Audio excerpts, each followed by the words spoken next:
Teoría atómica, modelo atómico de Dalton, parte 1. La teoría atómica es una de las piedras angulares de la ciencia moderna, pues referencias a ella se pueden hallar en la física, la química e incluso la biología, y en su núcleo central es bastante sencilla. Puede reducirse a la siguiente expresión: toda la materia está compuesta de pequeñas partículas llamadas átomos. Sin embargo, existe un espacio entre la idea fundamental y el modo en que la ponemos en el papel. Esta corporación de la teoría atómica en algo tangible se denomina modelo atómico, y aunque la teoría atómica ha permanecido relativamente sin cambios desde la época de los primeros filósofos como Leucipo y Demócrito, los modelos atómicos han cambiado mucho a lo largo del tiempo, pero eso no implica que uno reemplace al otro. El modelo atómico de Dalton se diferencia de otras ideas anteriores en que se basa en las leyes ponderales que vimos en lecciones anteriores: la ley de la conservación de la masa, la ley de Prost para proporciones definidas, su propia ley para proporciones múltiples y la ley de proporciones recíprocas para argumentar o inferir la existencia de los átomos, en lugar de intentar deducir una estructura atómica que explicaría las propiedades de la materia. Sin embargo, algo que todos los modelos atómicos tienen en común es que son principalmente construcciones numéricas, frías y sin emociones, que luego se trasladan a esta serie de dibujitos para poder enseñar sus fundamentos rápido. Pero estos dibujitos no son realmente la esencia de cada modelo atómico. Las matemáticas de cada modelo nuevo sí que se hacen más complejas con el tiempo. Sin embargo, algo que quedará demostrado en estas presentaciones es que dicho modelo matemático para el modelo atómico de Dalton es el que en verdad le es útil a la química cuantitativa básica. El descubrimiento del gas hidrógeno surgió de las dudas planteadas por las observaciones de científicos y filósofos. No creían que el agua y el oxígeno fueran elementos básicos. El hidrógeno fue identificado por primera vez por el científico británico Henry Cavendish, quien demostró a la Royal Society de Londres en 1766 que había dos tipos diferentes de aire: el aire fijo o dióxido de carbono y el aire inflamable o hidrógeno, empleando la electrólisis, una corriente eléctrica sobre agua que la separa en hidrógeno y oxígeno.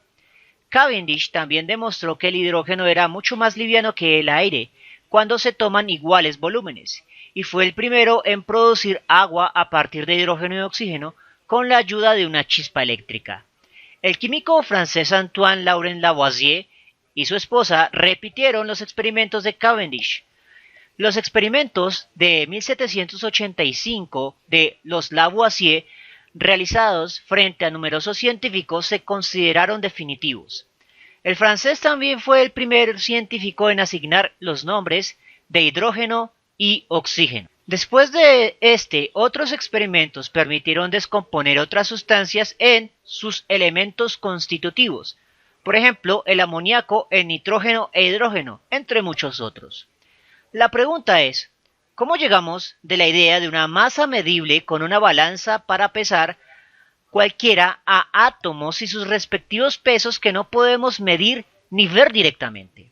Si la ciencia se basa en lo que es observable y medible, entonces ¿por qué tantos científicos se apasionaron con la defensa de algo que no podía ser observado ni medido directamente? Los debates sobre esto se acaloraron tanto que arruinaron carreras, generaron enemistades y hasta uno se suicidó, el célebre Ludwig Edward Boltzmann. Para entender estos razonamientos exploraremos los postulados de la teoría atómica de Dalton, pero los traduciremos a expresiones matemáticas que usan los símbolos modernos propuestos por la IUPAC y por el Sistema Internacional de Unidades y Medidas para cada uno de los conceptos de la teoría atómica, sus postulados, ya que en la época de Dalton estos químicos usaban técnicas matemáticas de corte aritmético, sin fórmulas algebraicas generales. Sin embargo, el álgebra es el lenguaje universal de la ciencia a nivel matemático, y al traducir a las matemáticas del álgebra esos postulados, seremos capaces de ver más allá de lo que es obvio. Así pues, iniciemos con los postulados de la teoría atómica de Dalton. Número 1. Toda la materia consta de partículas indivisibles llamadas átomos. Este postulado es evidente en sí mismo para la teoría atómica, pero nos permite ingresar a nuestra serie de magnitudes físicas el número de partículas, n mayúscula sub i. A diferencia de la mayoría de las cantidades físicas, el número de partículas es una cantidad adimensional. Es un parámetro extensivo, ya que es directamente proporcional al tamaño de un sistema en consideración, y por lo tanto, solo tiene significado para sistemas cerrados. Así pues, un objeto más grande tendrá más átomos que un objeto más pequeño. Eso es evidente. Existen muchas partículas a ser consideradas, pero dado que la variable número de partículas es adimensional, uno debe calcularlas por el contexto. Aunque normalmente en un curso de química general tradicional, las únicas partículas que se consideran normalmente son átomos y moléculas, y aunque el número de partículas sea adimensional, tradicionalmente se usan pseudounidades, ya sean átomos o moléculas según sea el caso. Pero eso nos trae un problema de notación moderno. Tradicionalmente los libros de texto usan pseudounidades, como mencioné anteriormente, pero si deseamos seguir las recomendaciones del Sistema Internacional de Unidades y Medidas y de la IUPAC, entonces no podemos usar pseudounidades. Por ende, a partir de ese punto, el número de partículas de la sustancia I minúscula se notará como N mayúscula y minúscula, mientras que el número de átomos de un elemento I mayúscula se notará como N mayúscula sub I mayúscula. El tamaño extremadamente pequeño de los átomos y las moléculas hacía que, en época de Dalton, calcular el parámetro o número de partículas fuera inviable. Pero bueno, apenas estamos definiendo cosas en términos muy ideales. Por otro lado, en la actualidad este postulado debe ser matizado, pues ni toda la materia consta de átomos, ni todos los átomos son indivisibles. Sin embargo, la materia con masa ordinaria sí está hecha de átomos y las reacciones químicas ordinarias no involucran rompimiento o fusión de átomos. Postulado número 2. Todos los átomos de un mismo elemento son idénticos entre sí, poseen igual tamaño, masa y comportamiento físico y químico. Este postulado de la teoría atómica lo podemos visualizar como un principio de identidad. Al igual que uno es diferente de dos y que una pera es diferente de una manzana, un átomo de hidrógeno es diferente de un átomo de oxígeno en propiedades físicas como la masa o en propiedades químicas como la reactividad con otras sustancias. Esto se traslada pictóricamente al hecho de que el átomo de cada elemento se representa con un símbolo propio, que originalmente eran esferas sólidas sin estructura interna, por lo que podemos representar al átomo daltoniano como una esfera sólida sin estructura interna que se diferencia de otras por sus propiedades, siendo la masa la más relevante. Sin embargo, dibujar esferas es molesto a la hora de hacer un modelo matemático, por lo que un elemento generalmente se representa actualmente mediante su símbolo atómico, un conjunto de una o dos letras que normalmente es el nombre del elemento abreviado, aunque puede que sea el nombre usado en un idioma diferente al suyo. Por ejemplo, el elemento sodio se representa con las letras N mayúscula A minúscula, Na, pues se usa su nombre arcaico en latín, natrum. Dalton, sin embargo, empleó esferas con una serie de simbologías para representar a los símbolos de los diferentes elementos en su trabajo original, que fue un libro de texto. Ahora viene lo interesante. ¿Cómo convertir el principio de identidad de átomo a una expresión matemática? Vamos a tener dos opciones. La primera es la suma de átomos que tienen la misma identidad. De esa manera, el número de átomos de un elemento dado total va a ser igual a la suma de número de átomos del mismo elemento de diferentes muestras. Recuerde que una suma solo permite sumar cosas con la misma identidad. Si tengo una manzana más otra manzana, pues tengo dos manzanas. Pero no puedo sumar una manzana y una pera. Solo podré decir que hay una manzana más una pera, pero no puedo sumarlas a menos que las traduzca a una propiedad que sea común a ellas. Miremos el siguiente ejemplo. Un sistema posee inicialmente 1 por 10 a la 7 átomos de hidrógeno. Nos piden determinar la cantidad de átomos totales si se agrega 8,5 por 10 a la 6 átomos de hidrógeno. Entonces, vamos a utilizar esta expresión general, que nos dice que el número de partículas, en este caso átomos de un elemento totales, va a ser igual a la suma del número de partículas de dicho elemento para cada uno de los subsistemas. En este caso, solo tenemos dos subsistemas, al cual vamos a llamar el subsistema inicial, o marca 0, y el subsistema agregado, que vamos a llamar como 1, o asterisco, o cualquier otra marca que nos indique que esta cantidad de partículas es diferente a la inicial y que se agrega. El elemento a determinar en este caso es hidrógeno, que vamos a simbolizar con su símbolo de elemento en la tabla periódica, que es una H mayúscula. Una vez que ya sabemos qué es lo que debemos hacer y qué es lo que debemos buscar, vamos a buscar dos números de partículas dados en el enunciado. El número de partículas o átomos iniciales es 1,0 por 10 a la 7, pero lo reemplazamos sin la expresión átomos, porque los números de partículas son variables discretas adimensionales, aunque tradicionalmente en los textos de química es usual agregarles pseudounidades, átomos y moléculas. El consejo actual del Sistema Internacional y de la IUPAC es manejar el número de entidades o de partículas como adimensional. Ahora buscamos el número de partículas agregado de hidrógeno, que fue 8,5 por 10 a la 6. Una vez tenemos esto, podemos operar aritméticamente. Vamos a hacer esto sin calculadora para practicar este tipo de ejercicios. Lo primero que voy a hacer es sacar factor común, y el factor común es la potencia base 10.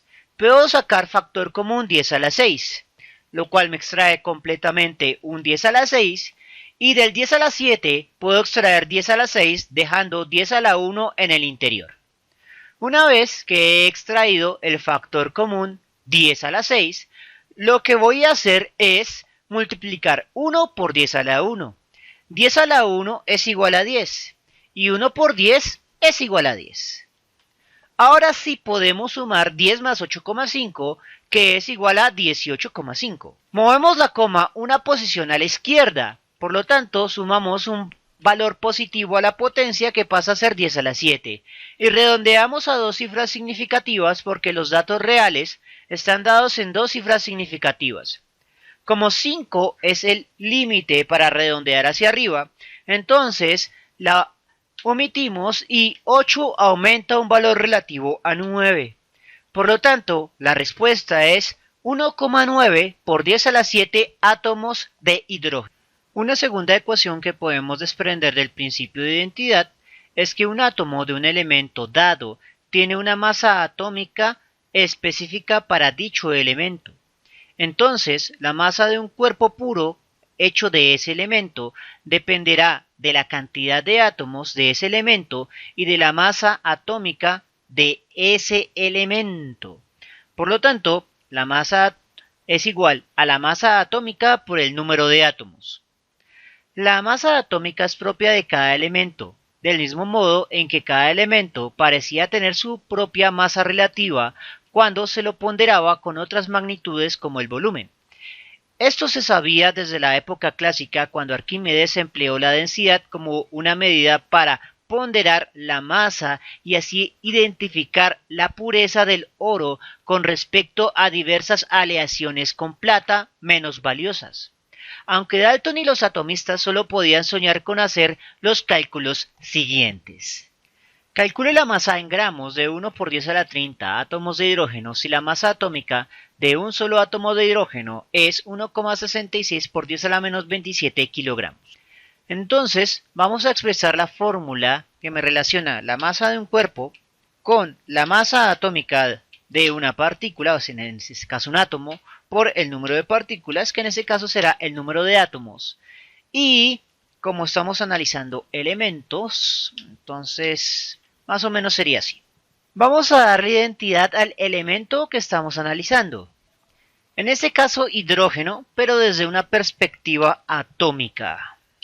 Por lo tanto, voy a buscar la masa atómica del hidrógeno, que sería 1,66 por 10 a la menos 27 kilogramos, y el número de átomos de hidrógeno, 1 por 10 a la 30, adimensional.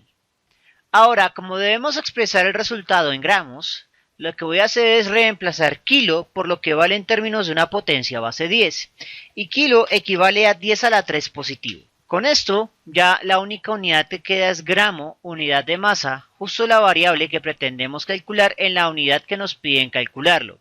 Ahora vamos a operar los valores. Para las potencias simplemente dejamos la misma potencia y sumamos los valores. Entonces, 10 a la 3 por 10 a la menos 27 quedaría de este modo. Y 10 a la menos 27 más 3 por 10 a la 30 quedaría de este modo. 1 es un módulo, pero aquí en este caso me va a servir para determinar las cifras significativas, porque esto solo tiene 2 cifras significativas, mientras que esto tiene 3 cifras significativas. Por lo tanto, la respuesta se va a expresar en 2 cifras significativas. Entonces voy a tomar el 1,66.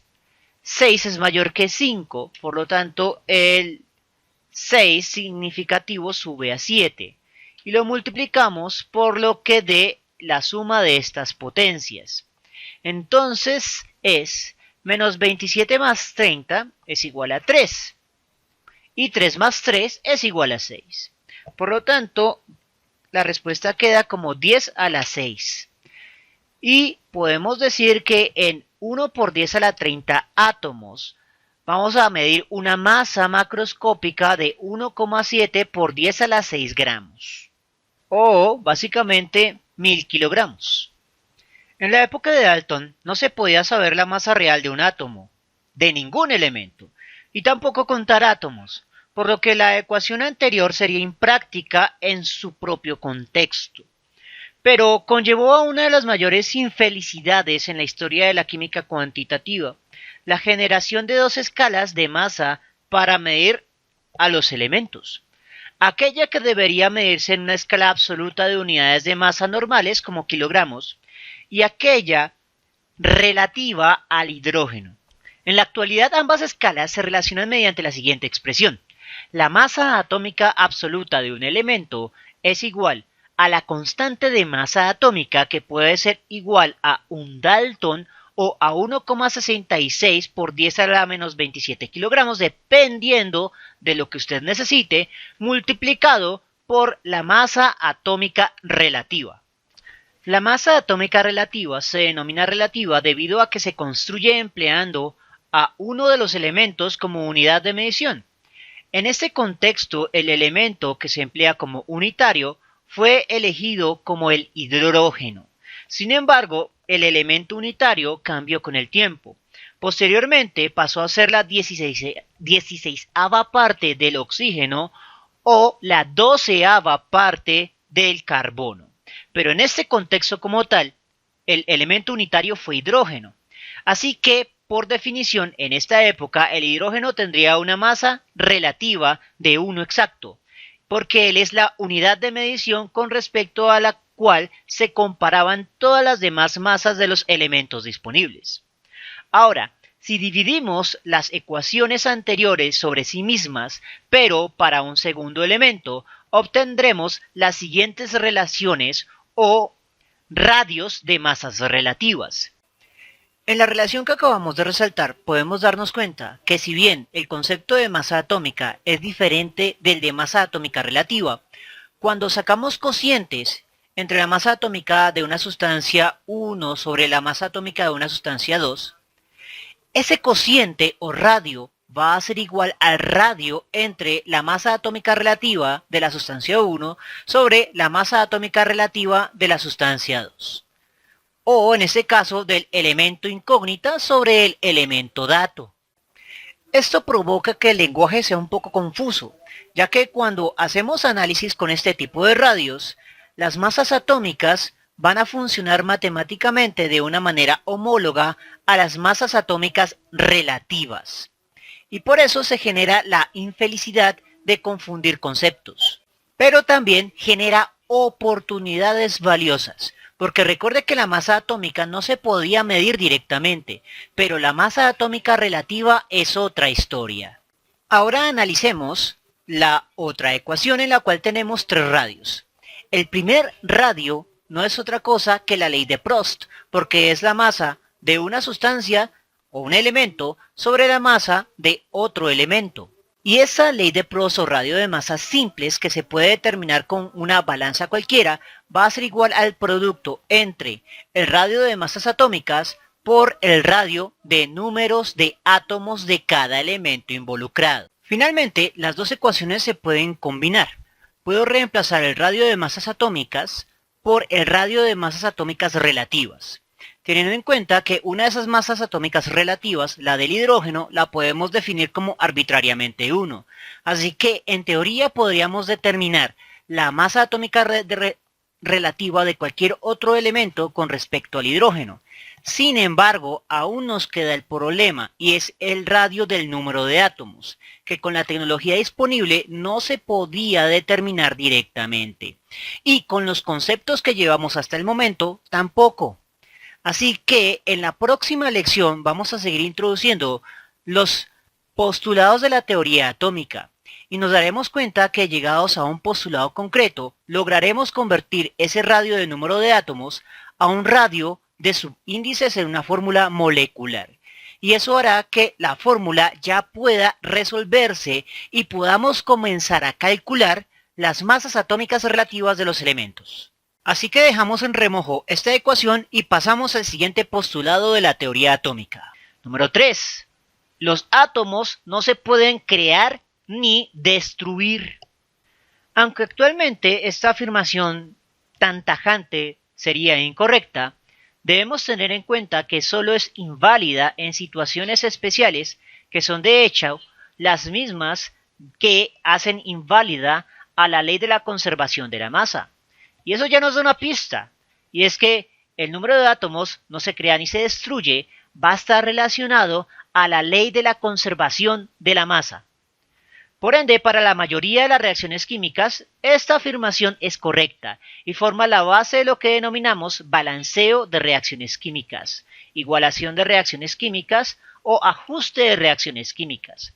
Pues si los átomos no se crean o destruyen en una reacción química, eso significa que la suma de átomos al principio en una reacción química debe ser la misma cantidad de átomos de un elemento presentes al final de una reacción química sin que tengamos en cuenta dónde están o cómo están unidos esos átomos. Dado que introducimos el concepto de reacción química o cambio químico, debemos describirlo un poco mejor. En una reacción química usamos sustancias iniciales que llamaremos los reactivos, los cuales, mediante un cambio energético, ya sea que sean ellos sustancias de alta energía o que proporcionamos energía al reactor, van a transformarse. Las sustancias como tal son destruidas, pero los átomos no. Estos simplemente se reorganizan cambiando su forma de estar enlazados para formar nuevas sustancias que llamaremos los productos. La flecha indica el evento de la reacción o cambio químico, el cual está involucrado al tiempo. Aunque en este caso solo nos interesa el momento donde están los reactivos como momento inicial y cuando están los productos como momento final. La flecha, por cierto, se va a leer como produce. Normalmente asumiremos reacciones que no se revierten y cantidades de reactivo que no dejan sobrantes, solo por el momento. Ahora bien, ¿cómo justificamos que los átomos no se crean y se destruyen matemáticamente? Pues simplemente es igualar el principio de la conservación de la masa con el principio de identidad del número de átomos y masa atómica. Lo primero que vamos a hacer es modelar una ecuación química por medio de las masas para un solo elemento. Y dice algo más o menos así. La masa de un elemento total del lado de los reactivos deberá ser igual a la masa de ese mismo elemento total del lado de los productos. Ahora, ambos totales los podemos expresar en términos de las sumas de masas. con lo que obtenemos que la suma de las masas de un elemento dado en todos los reactivos deberá ser igual a la suma de la masa de ese mismo elemento en todos los productos.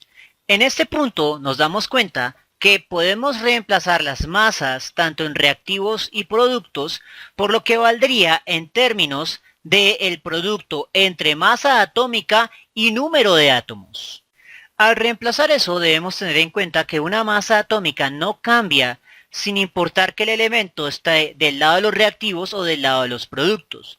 Por eso no la marcamos y adicionalmente la masa atómica de un determinado elemento va a ser una constante en este tipo de sumas y por lo tanto la podemos sacar como factor común en ambas sumas.